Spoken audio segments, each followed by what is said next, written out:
होता कुछ खास है। देखिए, आज तो हमारे कई कार्यकर्ता हैं पार्टी के, उनके पर्सनल प्रोग्राम थे, ब्याह शादियाँ थी, एक दुकान थी, तो वोटा मोड़ने के लिए आ रखे थे। और कई हमारे कार्यकर्ता हैं, उनके परिवार में शादी है, 14 और 15 का साया बड़ा तगड़ा है, तो सभी साथियों से मिलने के लिए आ रखे हैं आज। बजट सत्र तो जो निकला है आज के दिन, तो सारे हरियाणा को इसके बारे में अच्छी तरह से पता है, तो सारे देश को पता है। सबसे पहले तो आप ये देखो कि सेंटर ने नॉर्थ इंडिया के साथ कितना बड़ा बाइस करा कि भी जो धन हरियाणा में आना चाहिए था, उत्तरी भारत में आना चाहिए था, वो सारा धन 4 राज्यों में लेकर गए हैं, क्योंकि बीजेपी के चुनाव थे। उसी प्रकार से जो बजट है, हम तो पूरी तरह से इसका बहिष्कार करते हैं, क्योंकि ये साफ जाहिर करता है कि बीजेपी जो पार्टी है वो केवल और केवल इस सत्ता के पीछे भागने वाली पार्टी है। जहाँ पर ये बात करते हैं बराबरी की, जहाँ पर ये बात करते हैं इक्वालिटी, वहाँ इन्होंने अपने कर्म से साफ साबित कर दिया कि उत्तरी भारत और हरियाणा खास करके इनके लिए मायने नहीं रखता। तो अभी क्या देखते हैं, किस तरह से क्योंकि आपके इस्तीफा देने के बाद आईएनएलडी के जो एकमात्र विधायक थे, उसके बाद ऑपोजिशन में वहाँ वो आवाज़ तो उठा नहीं पाए, लेकिन आप बाहर किस तरह से आवाज़ उठाएंगे लोगों? बाहर तो जी हम उठाने के लिए, आवाज़ उठाने के लिए आप जैसे पत्रकार हमारा बढ़िया साथ दे रहे हैं, और बाहर आवाज़ उठाने के लिए जैसे हाउस में तो टाइम अलॉट किया जाता है, बाहर आवाज़ उठाने के लिए कोई टाइम की अलॉटमेंट नहीं चाहिए। आज जहाँ पर भी हम जाते हैं, भाई लोग हमसे बड़े खुल करके मिलते हैं, उनके बीच जाकर हम अपनी बात रखने का काम करते हैं, और लोग इस बात को मानते भी।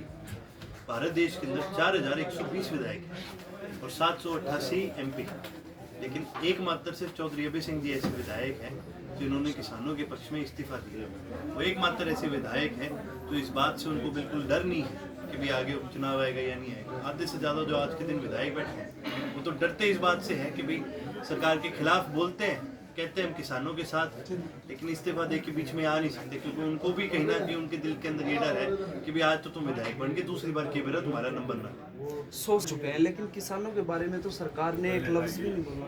देखिए, ये सरकार गूंगी बहरी सरकार है। इनको लगता है जैसे एक पुरानी कहावत नहीं होती थी कि भी कबूतर अगर आंख बंद कर ले तो वो यूं समझता है कि बिल्ली ने उसको दिखा नहीं। तो ये सरकार तो वो कबूतर बन के बैठी है, ये सरकार अपने आंख और कान बंद करके बैठी है, और उनको यूं लगता है कि भी जो किसान है उनको पता नहीं चले। लेकिन राकेश टिकैत जी ने भी बड़ा खुल करके बोला है, और सभी यूनियनों ने बोला है, ये तो हमारा फर्स्ट हैंड देखा हुआ है, जो भारत का किसान है बहुत मजबूत कौम है।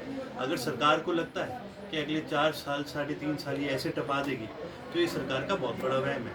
अगर सरकार अगले 3.5 साल टपा सकती है, तो किसान भी इतना मजबूत है कि अगले 3.5 साल इस सरकार का डट के विरोध कर सकते। एक बड़ी आज बात हो रही है, कोई भी सरकार का मंत्री है और नुमाइंदा एक तरह से जनता से कटाव हो गया है, वो कोई भी कार्यक्रम कर नहीं पा रहे हैं, जुड़ नहीं पा रहे हैं लोगों से। एक तरह से नहीं, इनका तो पूरा कटाव हो गया। कोई भी आप गांव चले जाओ, किसी भी जिले में चले जाओ, किसी भी हल्के में चले जाओ, लगभग हर गांव के बाहर आपको पोस्टर बने हुए मिलेंगे कि भाई बीजेपी व जेजेपी के किसी विधायक को हम गाँव में घुसने नहीं देंगे। कई गाँव में ये भी लिखा है कि किसी भी राजनीतिक दल के किसी भी नेता को हम गाँव में नहीं घुसने देंगे। क्योंकि जहाँ हरियाणा की जनता ने एक उम्मीद लगाई थी कि जितने भी MLA आके भी किसानों के पक्ष में बोलते हैं, तो उन्होंने कहीं ना कहीं उम्मीद लगाई थी कि भाई किसानों के पक्ष में अगर बोलते हैं तो किसानों के बीच में तो आएंगे।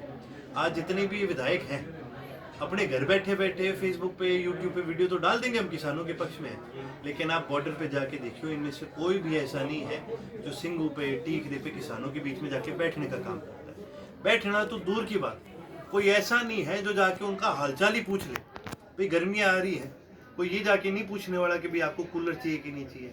कोई ये जाके पूछने वाला नहीं है आपको कोई मेडिकल सेवा दे सकते हैं कि नहीं दे सकते। कोई ये जाके पूछने वाला नहीं है कि भाई खाना पानी आपका ठीक चल रहा है नहीं चल रहा। ये तो केवल और केवल गांव के पंचायत के हमारे साथी हैं।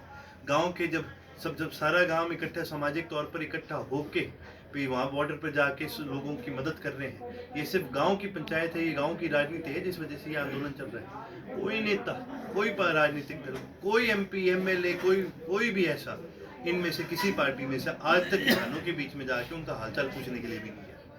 आप किस तरह से देखते हैं राजनीति को, क्योंकि अभी तो चुनाव भी आ जाएगा, आपका इलाहाबाद में भी चुनाव आ जाएगा, किस तरह से देखते हैं इसको? क्या इस किसान आंदोलन का असर हर पार्टी पे पड़ेगा? देखिए जी, आंदोलन का असर सिर्फ पार्टी पे नहीं, पूरे देश के ऊपर पड़ता है। आंदोलन का असर हमारे भविष्य पे पड़ता है। जितने भी हमारे साथी इस आंदोलन के अंदर हिस्सा ले रहे हैं, जितने भी किसान इस आंदोलन के अंदर हिस्सा ले रहे हैं, मैं आपको एक उदाहरण देता हूँ। किसान एक बहुत ही, भाई आप यूँ लगा लो, एक बहुत ही पेशेंट, एक बहुत ही तगड़ी कौम है। उसका उदाहरण आपको ये देता हूँ कि भी जब हम कोई भी फसल बोते हैं तो भी 6 महीने तक उसको अपने बड़े की तरह उसका ध्यान रखते हैं, और 6 महीने बाद जब कटाई का टाइम आता है फिर कई बार रेट बढ़िया नहीं मिलता, कई बार बारिश ज़्यादा हो जाती है फसल खराब हो जाती है, कई बार बारिश नहीं होती फसल खराब हो जाती है, कई बार कीड़े लग जाते हैं तो फसल खराब हो जाती है।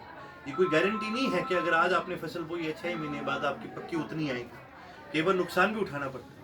लेकिन इस वजह से किसान अपनी खेती नहीं छोड़ता, किसान फिर दोबारा अगले सीजन की फसल फिर बोएगा और फिर वापस उसको उतना ही ध्यान रखेगा अपनी ज़मीन का, और फिर अगली कटाई तक उसका इंतज़ार भी करता है। तो किसान वो कौम है जो मजबूत कौम है, किसान वो कौम है जो अपने लिए नहीं लड़ती, अपने भविष्य के लिए लड़ती है।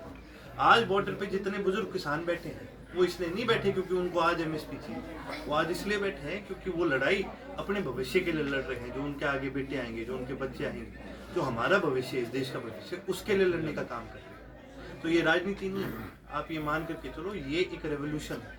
ये आंदोलन जो है, यह आंदोलन आने वाले समय में भारत का जो भविष्य है वो तय करेगा। देवीलाल जी ने एक सम्मान